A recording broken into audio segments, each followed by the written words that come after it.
சென்னை கடலூரை தொடர்ந்து மதுரையிலும் காகங்கள் அதிக அளவில் உயிரிழந்ததால் மக்கள் அச்சமடைந்துள்ளனர். கூடுதல் தகவல்களை செய்தியாளர் சிவகுமாரிடம் கேட்கலாம். சிவகுமார், இப்போ இந்த காகங்கள் உயிரிழப்பிற்கு என்ன காரணம்னு தெரிய வந்திருக்கா?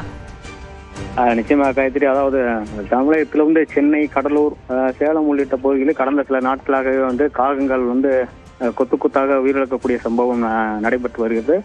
இது குறித்து சுகாதாரத்துறை, அதாவது கால்நடைத்துறையினர் மற்றும் சுகாதாரத்துறை ஆய்வு செய்ததில் காகங்களுக்கு பறவை காய்ச்சல் வந்திருப்பது உறுதிப்படுத்தப்பட்டுள்ளது.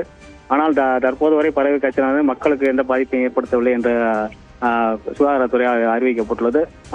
இந்த நிலையில் மதுரை மாவட்டம் உசிலம்பட்டி அருகே உள்ள ஏழுமலை கிராமத்தில் இன்று காலையில் 50க்கும் மேற்பட்ட காகங்கள் ஆங்காங்கே திடீரென இறந்து விழுந்ததை கண்டு அப்பகுதி மக்கள் சுகாதாரத்துறையினருக்கும் மற்றும் கால்நடைத்துறையினருக்கும் தகவல் தெரிவித்தனர்.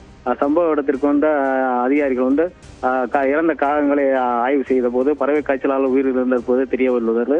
மேலும் சுகாதாரத்துறையினர் அப்பகுதி மக்களுக்கு எதுவும் இதனால் பாதிப்பு உள்ளதா என்று ஆய்வு செய்த போது யாருக்கும் எந்தவித பாதிப்பும் இல்லை எனவும் தெரிவித்தனர்.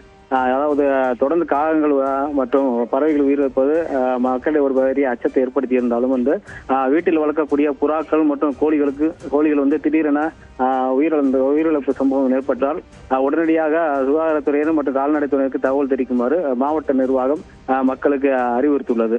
தமிழகம் முழுவதுமே காகங்கள் திடீரென உயிரிழக்கக்கூடிய ஒரு சம்பவம் பெரும் அதிர்ச்சியை ஏற்படுத்தியுள்ளது. காயத்ரி, நன்றி சிவகுமார்.